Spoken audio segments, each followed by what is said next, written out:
Maranatha, selamat pagi untuk kita semua. Sebelum kita akan belajar kebenaran firman Tuhan lagi, mari kita berdoa terlebih dahulu. Tuhan Yesus, kami bersyukur untuk istirahat yang Kau berikan sehingga kami bisa masuk ke hari yang baru. Terima kasih untuk pertolongan, jawaban doa. Terima kasih untuk kesembuhan, kesehatan, juga perlindungan. Tapi khususnya Tuhan, kami bersyukur untuk kasih anugerah yang Kau berikan, juga firman Tuhan, juga pribadi Roh Kudus yang menolong dan membimbing kami. Kami rindu belajar kebenaran firman Tuhan lagi. Haleluya. Terima kasih Tuhan. Amin. Bapak, Ibu, serta saudara sekalian, hari ini kita akan belajar tentang contoh. Nah, apa yang kita dapat contoh? Atau apa yang dapat kita teladani? Firman Tuhan hari ini terambil dari Yohanes 13 ayat 4-8, Yohanes 13 ayat 4-8. Lalu bangunlah Yesus menanggalkan jubahnya, ia mengambil sehelai kain lenan dan mengikatkannya pada pinggangnya. Kemudian ia menuangkan air ke dalam sebuah basi dan mulai membasuh kaki murid-muridnya, lalu menyekanya dengan kain yang terikat pada pinggangnya itu. Maka sampailah ia kepada Simon Petrus, kata Petrus kepadanya, "Tuhan, engkau hendak membasuh kakiku?" Jawab Yesus kepadanya, "Apa yang kuperbuat, engkau tidak tahu sekarang, tetapi engkau akan mengertinya kelak." Kata Petrus kepadanya, "Engkau tidak akan membasuh kakiku sampai selama-lamanya." Jawab Yesus, "Jikalau aku tidak membasuh engkau, engkau tidak mendapat bagian dalam aku." Bapak Ibu saudara sekalian, beberapa waktu yang lalu, sekitar 2 minggu yang lalu, saya dan Grace dan Joanna ceritanya pergi ke Bandung. Lalu setelah saya mengantar Grace ke tempat potong rambut, saya berencana untuk pulang. Akhirnya saya mau masuk ke tol Paster menuju tol Padalarang. Setelah lewat pintu gerbang awal ya Bapak Ibu untuk tap, ketika saya masuk, akhirnya ternyata hari Minggu sore itu banyak mobil yang mengantri karena akan kembali ke kota asalnya. Saat itu hari hujan, sedikit mendung juga, lalu sedikit gelap maksudnya. Lalu mobil itu karena dalam antrian akhirnya semeter, 2 meter, Bapak Ibu. Nah, sampai satu titik ketemu percabangan, kalau ke kiri itu ke arah Pasir Koja, Kopo, dan lainnya. Lurus itu menuju ke Padalarang, ke Jakarta, ada ke Purwakarta juga. Nah, di percabangan itu biasanya ada banyak mobil yang biasanya ngambil ke kiri atau ke bahu jalan, nanti di depan mau percabangan ke daerah Padalarang dan sekitarnya, dia akan ngambil. Jadi saat itu ada 2 mobil dari tol yang menjaganya. Wah, saya pikir, nggak bakal ada lagi yang namanya saling mengambil jalan. Tapi ternyata Bapak Ibu, ketika hampir saya melewati percabangan tersebut, saya berhenti karena di depan saya juga berhenti, karena terjadi antrian. Tiba-tiba tanpa diduga dan tanpa dikira, mobil saya diseruduk oleh Colt buntu. Jebret! Suaranya begitu kencang Bapak Ibu, dan saya pikir, aduh, mobil saya rusak nih kayaknya. Tetapi ketakutan terbesar adalah bagaimana dengan Grace dan Joanna. Ternyata puji Tuhan, Joanna lagi bobo, jadi dipeluk sama Grace ketika tabrakan terjadi. Grace mukanya harus kena ke jok saya. Akhirnya sedikit memar, tapi nggak apa-apa Grace, nggak apa-apa.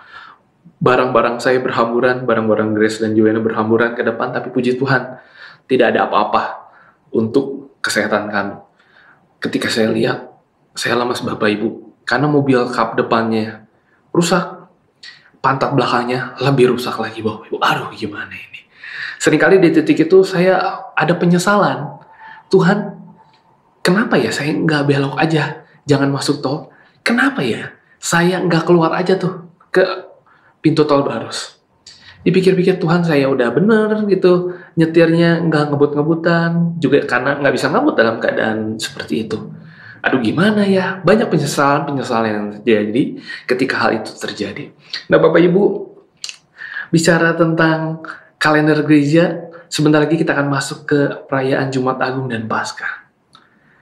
Kalau kita seringkali terjadi penyesalan yang terjadi atas apa yang kita alami, pertanyaannya adalah apakah Tuhan menyesal ketika dia harus datang ke dalam dunia sebagai manusia merendahkan dirinya, tetapi ternyata penerimaan manusia berbeda. Tidak menerimanya dengan sukacita, tapi justru banyak pihak-pihak yang benci, yang tidak suka dengan pribadi Tuhan Yesus. Nah Bapak Ibu, alih-alih Tuhan Yesus menyesal, hari ini kita akan belajar contoh dan keteladanan yang Tuhan berikan dalam kehidupan umat percaya. Ada 4 hari raya orang Kristen yang kita rayakan, yaitu Jumat Agung, kematian Tuhan Yesus di atas kayu salib, Paskah kebangkitan Tuhan Yesus, juga ada kenaikan Tuhan Yesus ke sorga, dan Natal tentunya, kedatangan Tuhan ke dalam dunia. Dari 52 hari Jumat, ada satu hari Jumat yang dikhususkan, dispesialkan, bahkan pemerintah Indonesia memberikan hari libur pada hari itu. Untuk apa Bapak Ibu? Untuk kembali kita merenungkan pengorbanan Tuhan di atas kayu salib yang begitu besar kasihnya kepada kita. Nah, hari ini Bapak Ibu kita akan belajar beberapa momen sebelum kita masuk ke dalam Jumat Agung. Apa yang dapat kita contoh? Apa yang dapat kita teladani? Ada dua hal Bapak Ibu yang dapat kita lihat. Kemurnian hati Tuhan, kemurnian Kristus Yesus terlihat dari kerendahan hatinya. Yang dapat kita contoh, dapat kita teladani. Yaitu bicara tentang kerendahan hatinya. Yohanes 13 ayat 4, saat itu murid-muridnya dalam keadaan mungkin santai-santai, ngobrol, ayele, bahasa sekarangnya. Tetapi Tuhan bangun, lalu dia membuka, menanggalkan jubahnya, ia mengambil kain, lalu menaruhnya dan mengikatnya di pinggangnya. Nah Bapak Ibu, Tuhan Kristus Yesus itu sebagai Tuhan, juga sebagai guru, tapi dia tidak menganggap statusnya ini sebagai sesuatu yang harus dipertahankan, tetapi justru dia melepaskan kesetaraannya dengan Allah untuk dapat melayani umat manusia, untuk datang ke dalam dunia. Bukan hanya itu Bapak Ibu, alih-alih dia kecewa, alih-alih dia menyesal, tetapi dia memberikan keteladanan dalam bentuk kerendahan hatinya.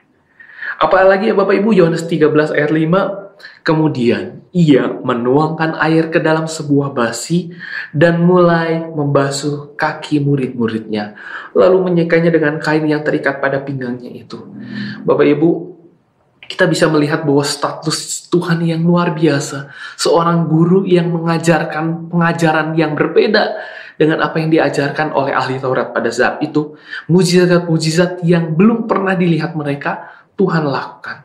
Tetapi Tuhan merendahkan hati dan dirinya untuk belajar melayani murid-muridnya. Sungguh luar biasa Bapak Ibu. Apa yang dia basuh bukan kepalanya, tetapi dia membasuh kaki. Kaki adalah satu bagian tubuh yang kotor karena dipakai untuk berjalan, menginjak. Mungkin ada kotoran, ada debu, mungkin begitu bau, begitu tidak higienis. Kalau zaman sekarang kita bicara tentang higienitas. Tetapi Tuhan mau membasuh kaki murid-muridnya. Bapak Ibu, kita bisa melihat kerendahan hatinya itu, padahal budaya mencuci kaki pada zaman Romawi ditujukan untuk orang tua atau anggota keluarga yang meninggal. Proses mencuci kaki ini. Dan hal ini dilakukan sebagai bentuk penghormatan keluarga yang ditinggalkan, anak-anak yang ditinggalkan, dan sebagai bentuk kenangan terakhir untuk mereka yang akan ditinggalkan. Karena orang tersebut meninggal. Tetapi Tuhan Yesus terbalik. Justru Tuhan Yesus yang akan kembali kepada Bapa, yang akan meninggalkan murid-muridnya, tetapi justru dia yang membasuh kaki para muridnya. Luar biasa sekali Bapak Ibu. Dia mengajar bukan sekedar perkataan saja, tetapi Tuhan Yesus mengajar dengan tindakan. Tindakan apa? Kerendahan hatinya.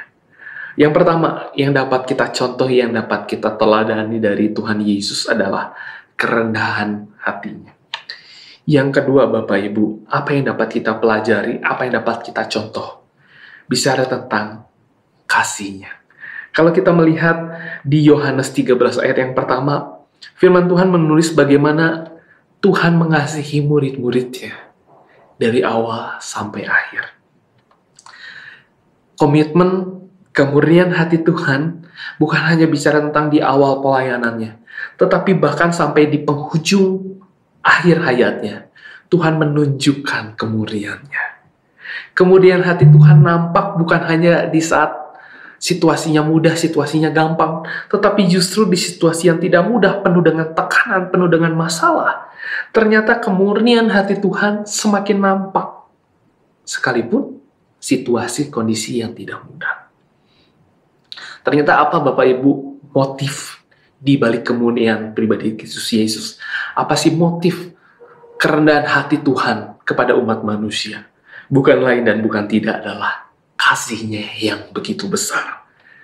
Kasih-Nya itu senantiasa kepada murid-muridnya. Senantiasa itu bicara tentang selalu, tidak berkesudahan, tidak lekang oleh waktu. Sekalipun Tuhan sebenarnya membutuhkan support dari murid-muridnya, sekalipun murid-murid meninggalkannya, dia tetap mengasihinya. Sekalipun Yudas menjual gurunya, sekalipun Petrus yang sebagai murid, salah satu yang terdekat di antara 12 muridnya, tetapi Petrus menyangkal Kristus Yesus. Tetapi kita bisa melihat kasih-Nya yang begitu luar biasa. Bukan hanya kepada murid-muridnya, tetapi kepada umat manusia, khususnya buat saya dan saudara yang ada saat hari ini, Bapak Ibu.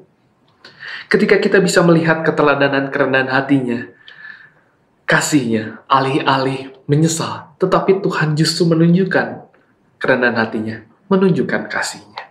Apa yang harus kita lakukan, Bapak Ibu? Yohanes 13 ayat 7, jawab Yesus kepadanya, "Apa yang kuperbuat, engkau tidak tahu sekarang, tetapi engkau akan mengertinya kelak." Kalau dulu, banyak hal yang mungkin misteri. Tapi saat ini di masa anugerah, semuanya telah disingkapkan, semuanya telah disampaikan dalam kebenaran firman Tuhan. Bapak Ibu, apa yang Tuhan mau? Tuhan mau kita punya pengertian yang lebih dalam lagi, punya pengertian yang terus diperbaharui setiap harinya, pengertian yang semakin dalam mengenal pribadi Kristus Yesus. Yang kedua, Bapak Ibu, selain punya pengertian yang lebih dalam lagi, yang lebih rohani lagi, Yohanes 13 ayat 14. Jadi, jikalau aku membasuh kakimu, aku yang adalah Tuhan dan gurumu, maka kamu pun wajib saling membasuh kakimu. Bapak Ibu, Tuhan menyampaikan kepada kita bahwa apa yang harus kita lakukan, yang kedua adalah panggilan untuk saling melayani. Petrus berkata, "Tuhan, sampai kapanpun engkau tidak akan membasuh kakiku." Lalu Tuhan berkata, "Kalau aku tidak membasuh kakimu, kamu tidak akan masuk menjadi bagianku." Bukan sekadar bicara tentang mencuci kaki, Bapak Ibu, tapi bicara juga tentang baptisan rohani. Bicara tentang menerima Tuhan sebagai juru selamat dalam kehidupan kita. Bapak Ibu, kita bisa melihat bahwa panggilan yang Tuhan berikan kepada orang percaya bukan hanya panggilan untuk leha-leha, untuk leye-leye, tetapi panggilan untuk saling melayani. Yohanes 13 berkata, Aku berkata kepadamu, sesungguhnya seorang hamba tidaklah lebih tinggi daripada tuannya, ataupun seorang utusan daripada dia yang mengutusnya." Bapak Ibu, kalau kita menyadari bahwa kita siapanya Tuhan, tapi dia memilih kita sebagai biji matanya. Kita siapanya Tuhan, sampai dia mau mati untuk kita. Bahkan dia mengajarkan perintahnya untuk kebahagiaan saya dan saudara, untuk kepentingan saya dan saudara. Begitu kasih-Nya yang luar biasa. Kalau Tuhan saja sudah memberikan contoh untuk belajar melayani, sekalipun orang-orang yang dia layani mungkin seakan-akan tidak pantas, tetapi Tuhan memberikan contoh dan teladan bagaimana dia belajar untuk melayani murid-muridnya. Sama seperti itu, panggilan kepada kita juga untuk kita bisa melayani sesama. Yohanes 13 ayat yang ke-18, ayat yang ke-17 dulu. "Jikalau kamu tahu semuanya ini, maka berbahagialah kamu jika kamu melakukannya." Bapak Ibu, saya dan saudara, kalau kita mau berbahagia, mari lakukan perintah Tuhan. Kalau saya dan saudara mau berbahagia, mari lakukan perintah Tuhan saat ini, panggilan Tuhan untuk belajar saling melayani. Yohanes 13 ayat 18, "Tapi Bapak Ibu, bukan tentang kamu semua aku berkata, aku tahu siapa yang telah kupilih. Tetapi harus genaplah nas ini, orang yang makan rotiku telah mengangkat tumitnya terhadap aku." Bapak Ibu, selain kita punya pengertian yang lebih dalam, yang lebih rohani lagi, panggilan untuk saling melayani karena Tuhan memberikan contoh dan keteladanan. Yang ketiga yang Tuhan mau adalah perhatikan. Apa yang harus kita perhatikan? Nats ini merujuk kepada satu murid Tuhan Yesus, yaitu Yudas, yang dia bersama-sama dengan Tuhan makan rotinya juga saat perjamuan terakhir. Tetapi di ujung kisah hidup Yudas ini, Yudas mengkhianati Tuhan Yesus. Bapak Ibu, mungkin kita merasa, saya emang gak pernah menjual Tuhan Yesus seperti Yudas dengan uang. Tetapi nyatanya seringkali banyak tindakan, perkataan kita, sikap hati kita yang mungkin sama seperti Yudas penjual Kristus. Membuat Tuhan Yesus menjadi terluka, Roh Kudus didukakan. Mungkin ada saatnya kita berkata, seharusnya saya tidak jadi umat Kristen, lalu melakukan pindah agama, karena mungkin ada tawaran promosi di kantor kita. Kalau saya Kristen, saya nggak bakal bisa dipromosikan. Atau mungkin bicara tentang pasangan hidup, aduh, stok anak Tuhannya sudah sedikit, saya meninggalkan iman percaya saya untuk nikah dengan yang lain agama. Bapak Ibu, jangan sampai kita seperti Yudas yang menjual Tuhan, yang terus dan terus setiap tahunnya, sekalipun kita merayakan Jumat Agung setiap tahunnya, tapi kita terus menyakiti Tuhan. Tuhan mau kita perhatikan kehidupan kita. Kalau Yudas, dia ternyata menyesal Bapak Ibu, tapi bentuk penyesalannya menuju ke hal yang negatif. Ketika dia mati bunuh diri. Tuhan Yesus rindu kepada kita saat ini. Mari kita menyesal. Tapi jangan kita masuk ke hal yang negatif. Tetapi Tuhan mau supaya saya dan saudara masuk kepada hal yang positif. Menyesal dan bertobat. Kembali kepada kehendak Tuhan. Mencari tahu lagi apa sih yang Tuhan mau dalam kehidupan kita. Mari kita bertobat Bapak Ibu. Ketika kita memahami betapa besar kasih Tuhan dalam kehidupan kita, ada kalanya kita terus bertanya, apa yang Tuhan sudah perbuat dalam kehidupan saya? Apa yang Tuhan sudah perbuat bagi orang lain? Di momen ini mari kita introspeksi, berpikir kembali, merenungkan tentang pengorbanan Tuhan di atas kayu salib. Mari stop mempertanyakan apa yang Tuhan sudah perbuat. Tetapi mari kita tanyakan, apa yang sudah kita lakukan untuk Tuhan? Apa yang sudah kita lakukan untuk mempermuliakan nama Tuhan? Bapak Ibu, ada hal yang menarik kemarin saya dengar Instagram live dari Pak Menteri Pendidikan, Pak Nadiem, bersama Jerome, seorang anak Tuhan, seorang influencer, seorang YouTuber. Dia ngobrol, Pak Nadiem, apa yang mau Bapak sampaikan kepada para netizen yang sedang menyaksikan acara ini, khususnya untuk masalah corona yang kita sedang hadapi? Dia berkata seperti ini, sebagai kalimat penutup. Saya percaya, setelah kita melewati pandemi ini, kita akan menjadi pribadi yang lebih kuat. Mari tetap pertahankan optimisme, jangan berhenti untuk belajar. Kita memahami, ternyata di masa pandemi ini, jangan menganggap remeh kebebasan. Jangan menganggap remeh kesenangan. Generasi ini saya percaya akan lebih bersyukur. Generasi yang lebih spiritual. Generasi yang punya integritas jiwa yang lebih baik. Generasi yang punya jiwa sosial yang semakin terbentuk. Nah, Bapak Ibu serta saudara sekalian, bagaimana dengan saya dan saudara di masa pandemi ini? Bersyukur dengan pemerintah, vaksin sudah semakin banyak lagi kita dapat nikmati. Mungkin giliran saya dan saudara ke depannya, kita sudah melewati masa-masa yang tidak mudah di masa COVID ini. Bukan hanya pemerintah, bukan hanya sosial politik yang berubah, tetapi peribadatan kita, rohani kita pun mengalami perubahan. Bagaimana saya dan saudara? Apakah kita jadi pribadi yang lebih kuat? Apakah kita jadi pribadi yang lebih berharap kepada Tuhan? Apakah kita jadi pribadi yang semakin belajar, memahami kehendak Tuhan? Apakah kita jadi semakin menganggap penting ibadah, semakin penting bersyukur di masa-masa pandemi? Apakah kita jadi pribadi yang spiritualnya semakin lebih baik lagi? Apakah kita semakin jiwa sosial kita semakin terbentuk? Biar pertanyaan ini bisa saya jawab dan saudara jawab dalam hati. Jangan pertanyakan terus apa yang Tuhan sudah lakukan dalam kehidupan kita. Karena terlalu besar, terlalu banyak, terlalu dalam kasih yang Tuhan sudah perbuat dalam kehidupan kita. Tapi mari tanyakanlah, apa contoh, apa teladan yang Tuhan sudah berikan yang dapat kita lakukan dalam kehidupan kita. Panggilan kita sebagai anak-anak Allah, bukan untuk leye-leye, bukan untuk santai-santai, tapi untuk saling melayani. Mari Bapak Ibu, kita akan masuk di Jumat Agung, di masa Paskah ini. Mari kita akan renungkan kembali kasih Tuhan yang luar biasa dalam kehidupan kita. Mari, tetap semangat melayani. Kita yang sudah lesu untuk tidak melayani lagi, mari kita melayani. Melayani sesama, melayani pekerjaan-pekerjaan Tuhan. Banyak pekerjaan Tuhan. Dan saya rindu kita semua diberikan semangat lagi dan keteguhan. Terima kasih Bapak Ibu, Tuhan Yesus memberkati kita. Mari kita berdoa.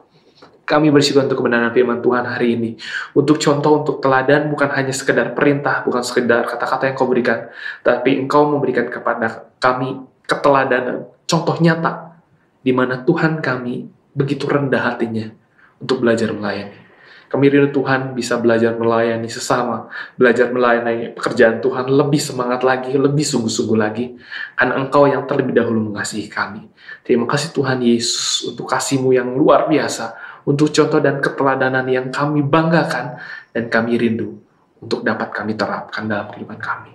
Terima kasih Tuhan Yesus, haleluya, amin. Terima kasih Bapak Ibu, Tuhan memberkati.